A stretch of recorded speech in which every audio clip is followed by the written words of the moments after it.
আজ ভিডিওটা বাবাকে দেখেই শুরু করছি। তোমরা অনেকেই বাবাকে দেখতে চেয়েছিলে, যেহেতু তোমরা বলো যে তোমার বাবা কোথায় থাকে, তোমার বাবাকে দেখতে পারি না। বাবা যেহেতু এতদিন বাড়িতে ছিল না, তাই খুব একটা দেখানো হয়নি। আর এখন যেহেতু বাড়িতেই আছে, মানে এখানেই কাজবাজ করছে, তাই ভাবলাম এখন থেকে তোমাদেরকে দেখাবো। মানে যতটা দেখানো যায় টুকটাক ভিডিওর মাঝখানে, যেমন মাকে দেখাই ঠিক সেরকম। বাবা তো সারাদিন বাড়িতেই থাকে না, এই তো সকালবেলা বেরিয়ে পড়বে, রাত্রের ওই 10টা, 10:30, 11টার সময় বাড়ি ফিরবে। তো বাবা এখন তো চাটা খেয়ে বেরিয়ে পড়ছে। আর আমাদের টমিটা দেখো বাবার সঙ্গে সঙ্গে কিন্তু যাচ্ছে। গুড মর্নিং তোমাদের সবাইকে, কেমন আছো তোমরা? আশা করছি সবাই খুব ভালো আছো, আমিও অনেক অনেক ভালো আছি। তো চলো আজকে ভিডিওটা এখান থেকেই শুরু করছি তোমাদের সবাইকে নিয়ে। আশা করছি ভিডিওটা অনেক ভালো লাগবে। আজ আমার দিদির ছেলের অন্নপ্রাশন না, জন্মদিন মানে বার্থডে। তো আজকে অনেকটা তাড়াহুড়ো করেই ভিডিওটা শুরু করলাম। মানে বাবা চলে যাওয়ার পর প্রচণ্ড তাড়াহুড়ো করে কাজবাজগুলো করে নিয়ে, এই যে কাল যে ঘরটা গুছিয়েছিলাম, তো কালকে বিছানার চাদর বেরিয়েছে, অনেক জামা কাপড়ও বেরিয়েছে, সেইগুলি এখন কাচাকুচি করছি। তো সকাল সকাল কাচাকুচিটা করে দেবো, এগুলো শুকিয়ে যাবে, ভাঁজ টাজ করে সমস্ত কিছু গুছিয়ে রেখে তারপরে বেরিয়ে পড়বো। একটুখানি বাইরে যাওয়ার আছে, কিছু কেনাকাটা করবো, মানে ওই দিদির ছেলের জন্য, মানে আমার যে ভাগনা হবে তার জন্য জামা কিনবো আর কি। তো ভাবলাম চলো তাড়াতাড়ি কাজগুলো করি তারপরে যাবো। না না, আমি বাজারে যাচ্ছি না, আমাদের বাড়ির পাশেই একটা কাপড়ের দোকান আছে, সেখান থেকে কিন্তু কিনে নিয়ে আসবো। তো আগে কাপড়গুলো ধুয়ে দিই, তারপরে বাকি কাজগুলো করছি।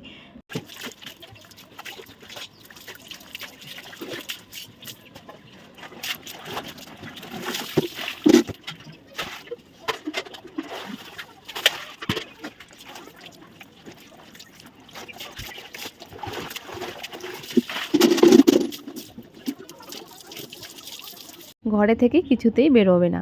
আর একবার যদি বের করে যদি এখানে বেঁধে রাখা যায়, তারপরে সারাদিন এখানে একদম ঘুমাবে, তখন আর কোনো অসুবিধা নেই। দেখো কত সুন্দর গা মুড়ি দিয়ে কিন্তু ঘুমিয়ে পড়েছে। আমার এদেরকে দেখতে বেশ ভালো লাগে, তাই আমি মাঝে সাঝে কিন্তু এদের অ্যাক্টিভিটিগুলো তোমাদের সঙ্গে শেয়ার করি। এখন তো যেহেতু আমাদের গাছে প্রচণ্ড নতুন নতুন নিম পাতা হচ্ছে, আর আগের যে পুরনো পাতাগুলো সেইগুলো ঝরে পড়ে যাচ্ছে, যার কারণে আমাদের বাড়ির সামনেটা প্রচণ্ড নোংরা হয়ে যায়। তো এখন উঠোনটা ঝাড় দিয়ে নিচ্ছি, এখনও ভালো মতো পুরো বাড়িঘর গুছানো হয়নি, এখনও অনেক জিনিস বাইরে পড়ে আছে, আস্তে আস্তে সমস্ত কিছু হবে। আজকে এত রৌদ্রু আর তার সঙ্গে এতটাই হাওয়া দিচ্ছিল, তো জামা কাপড়গুলো শুকাতে বেশিক্ষণ সময় লাগেনি, 8 ঘন্টার মধ্যেই কিন্তু শুকিয়ে গেছে। তো এখন সেগুলি ভাঁজ করে রাখবো। আর ঘরটা কালকে গুছিয়েছি, এত শান্তি লাগছে যে অনেক ফ্রেশ লাগছে, সমস্ত জিনিস খুঁজে পাওয়া যাচ্ছে। এলোমেলো বলে কিছু জিনিস নেই, আর এলোমেলো থাকলে অনেক কিছু খুঁজে পাওয়া যায় না, খুব বিরক্ত লাগে। তো চলো বিছানার চাদরগুলো ভাঁজ করে নিই। আজকে রান্নাবান্না আমার সেরকম কিছুই নেই, শুধু একটু ভাত করব। আর কালকে আমি তোমাদেরকে দেখেছিলাম যে মা ছ্যাঁকা বানিয়েছিল, তার সঙ্গে আলু ভাজা, তো সেটাই আছে, সেটা দিয়েই কিন্তু আজকে দুপুরে খাওয়া দাওয়া হবে। আর সেটা থাকলে আর কিচ্ছু লাগে না, তাই আজকে সেরকম রান্নাবাড়া কিছু নেই। তো আমি এই তো ধীরে সুস্থে কাজগুলো করব এখন। সকালবেলা যা তাড়াহুড়ো করা ছিল সেগুলো করে নিয়েছি, এখন স্নান করব, একটুখানি ঘরটা মুছবো, ঘরটা ঝাড়বো। এখন যেহেতু মানে এই ঘর এখন উলটপালট হয়ে গেল, মানে একটা কাঁচা ঘর হয়ে গেল, একটা পাকা ঘর হয়ে গেল, একটু অসুবিধা হচ্ছে। কিন্তু যখন সব ঘরই পাকা হয়ে যাবে তখন আবার আগের মতো ঠিক হয়ে যাবে। এখন এই ঘরটা আলাদা রকম পরিষ্কার করতে হচ্ছে, ওটা আলাদা রকম। চাদর দুটো ভাঁজ করেই আমি কিন্তু গিয়েছিলাম ওই দোকানে, এইমাত্র এলাম, ভাবলাম যে তোমাদেরকে একটু দেখিয়ে দিই কীরকম কী কেনাকাটা হয়েছে। তো এই যে দেখতে পাচ্ছ, এটা আমি পরে খুলে দেখাবো, আপাতত এইভাবে মানে আর কি দেখাচ্ছে। এটা একটা গেঞ্জি সেট ছিল ভাগনার জন্য, আর এখানে আরেকটা ছিল শার্ট। তো শার্টটা হচ্ছিলো ঠাম্মা নিয়েছে, আর এটা আমি নিয়েছি। তো এখানে আমি তোমাদেরকে শার্টটাও একটু দেখিয়ে দিচ্ছি, যদিও বা শার্টটা পরে ছোট হয় আবার রিটার্ন চলে আসে, মানে আমরাই নিয়ে এসেছিলাম, অনেকটাই ছোট হয়েছে, সেটা পরতে পারবে না। আর বাচ্চা কাচ্চা তো খুব দ্রুত লম্বা হয়, তো ভাবলাম যে এটা দেওয়াটা ঠিক হবে না, তো সেটা নিয়ে আসা হয়েছে। মাপ না জানলে আর কি যা হয়, তো উলটপালট হয়েছে একটু, আর আমি যেগুলো দিয়েছি সেগুলো ঠিকঠাক হয়েছে। তো আমি তোমাদেরকে ভিডিও করে দেখাবো। আমি কখনো সেরকমভাবে মানে ভিডিও করি না, ওই কোথাও গেলে আমি যা পারি বাড়ির মধ্যেই যতটুকু পারি ততটুকুই করি। আমার অন্যদের বাড়িতে গিয়ে ভিডিও করাটা খুব একটা ভালো লাগে না, বা ভালো দেখায় না, সবাই সব কিছু পছন্দও করে না, আমার খুব একটা পছন্দ না নিজেরই। আমি যতটা ব্লগ দিই আমি সবটাই কিন্তু নিজের দিই, আমি খুব একটা মানুষের ফেস দেখানো পছন্দ করি না। কেউ ভালোবাসুক না বাসুক, আমার নিজেরই ভালো লাগে না, আমি যতটা পারবো নিজেরটাই দেখাবো, আর সেটা দেখেই তোমরা অভ্যস্ত। তো চলো আমি এখন ভাত বসাবো। আজকে তো বললামই রান্নাবান্না সেরকম কিছু নেই, ভাতটা বসিয়ে দিয়ে ভাবছি স্নানে যাব। তো ওইদিকে ভাত হতে থাকবে আর স্নানে যাব। কালকে যে চালের বস্তাটা আনা হয়েছে এখনও এটা বালতির মধ্যে ঢালা হয়নি, এটা ঢালতে হবে। যেহেতু এখনও সেরকমভাবে বালতিগুলো ধোয়া হয়নি, তো ভাবলাম ওটা ভালো করে ধুয়ে নিব, তারপরে কিন্তু চালের বস্তা থেকে চালগুলো ঢেলে রাখবো। দুপুরবেলা কী খাবো না ভেবেই 1 গ্লাস জল আর 2 থেকে 3টার মতো বিস্কিট নিয়েছি, সেটাই কিন্তু খেয়ে নেব। দুপুরবেলা আমাদের বাড়ির বিল্লিগুলো ঠিক এইভাবেই শুয়ে থাকে। ওদের দেখে আমার অনেক আফসোস হয় যে ইস, আমিও যদি বেড়াল হতাম হয়তো বা এইভাবেই শুয়ে থাকতাম। দেখো কীভাবে শুয়ে আছে, এক একজন এক এক জায়গায় শুয়ে থাকে এইভাবেই।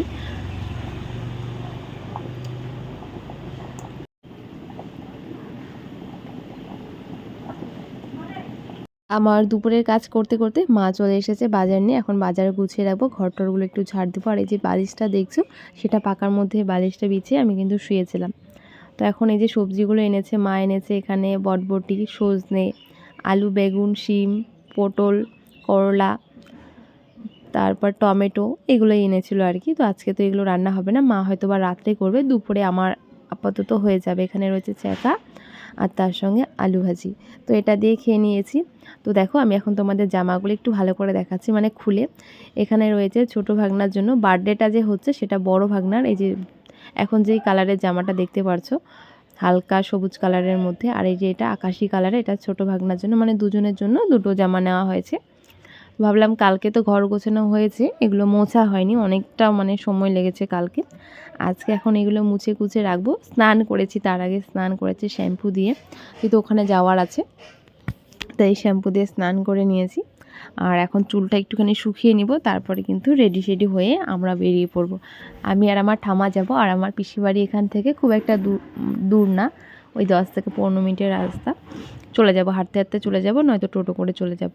তো চলো শোকেসগুলো ভালো মতো মুছে নিই, অনেক দিন পর মোছা করছি। অনেক ধুলো হয়েছে, দেখতেই পাচ্ছ কত ধুলো উড়ছে, মানে এতটাই ধুলো যে ক্যামেরার মধ্যেও বোঝা যাচ্ছে, অনেক ধুলো হয়েছে। ঘরবাড়ির কাজ করলে হয়তো বা এরকমই হয়। আর ঘরে সিমেন্ট রাখা হয়েছে, সিমেন্টে তো প্রচুর ধুলো। আমি তো দুপুরে খাওয়া দাওয়া করে নিয়েছি একটু তাড়াতাড়ি, যেহেতু যাব, নয়তো বিকেলবেলায় খেতাম। আর এদিকে দেখো আমার মা বিল্লিগুলোকে এখন ভাত দিচ্ছে। এখন ওদের মাছ দিয়েই ভাত দিচ্ছে, মাংস আনা হচ্ছে না। মাংসটা মানে টমির জন্য আনা হচ্ছে, আর এদের জন্য মাছই আনা হচ্ছে। তো দেখো ওরা কীরকম কান্না করছে, মানে কি বলবো। আর ওদের কান্না দেখে আমার ঠামা ঘুমোচ্ছিল, আমার ঠামার ঘুমই ভেঙে যায়, এত পরিমাণে কান্না করছে। এখানে 6টা বিড়াল ছিল। তারপর কিন্তু সন্ধ্যা প্রায় 6:30 বাজে, এখন রেডি হয়ে পড়েছি। তো দেখো আমি রেডি সেডি হয়ে পড়েছি, এখন কিন্তু বেরিয়ে পড়বো। এই কাছে তো, তাই একটু লেট করেই যাচ্ছিলাম। তো আমি সেখানে চলেও এসেছি দিদিবাড়ি এসে আমি করছি মাছের ঝোল, আর একটা দিদি করছে আলুর দম। তো এখানে রয়েছে মাছের মানে আলু টালু দিয়ে মাছের ঝোল যেগুলো করে, ওরা সমস্ত কিছু রেডি করে দিয়েছে, আমি জাস্ট একটু খুন্তিগুলো নাড়াচ্ছিলাম আর একটার পর একটা দিচ্ছিলাম। তো মাছের ঝোলটা আমি করেছিলাম। আর এখানে রয়েছে মাছ, একদমই খুব ঘরোয়াভাবে বার্থডেটা করা হচ্ছে, ছোটো মোটো করে বাড়ির কজন মিলেই আর কি। আর যে ভাগনাটা, এর কিছু বন্ধু বান্ধব, ব্যাস এতটুকুই। তো এখানে যে ছোটো ভাগনা বড় ভাগনা দুজনেই কিন্তু কেক কাটছে, ফু দিল আর কি, যেটা নিয়ম, যেটা করে সবাই। আর এখন কিন্তু আর কি কেক কাটা চলছে, তারপরে ওখানে সবাই বড়রা আশীর্বাদ করবে ধান দুব্ব দিয়ে। আর এখানে তার যে ফ্রেন্ডগুলো আছে, বন্ধু বান্ধবগুলো, তারা হাততালি দিচ্ছে। আর কেকটা কিন্তু দারুণ হয়েছে আর অনেক টেস্টি ছিল। আমি যেহেতু কেক, মিষ্টি, পায়েস এগুলো খুব একটা খাই না, ভালো লাগে না আমার, তো আমি খুব একটা খাইও নি, আমার পছন্দ না। যাকে ফার্স্ট খাইয়ে দিল সে তার ভাই হয়, আর এই যে এখন যাদেরকে খাওয়াচ্ছে তারা কিন্তু মানে আমার ভাগনার বন্ধু হয় আর কি। যেহেতু ঘরোয়াভাবে করছে, তাই কোনো রকম যতটুকু পেরেছে ততটুকু করেছে। আর খুব মানে কোনো রকম প্ল্যান ছিল না বার্থডেটা করার, বাচ্চা মানুষ একটু বায়না করছিল, তাই দিদি তার বাহানাটা রাখতে আর কি ছোটো মোটো করে আয়োজন করেছে।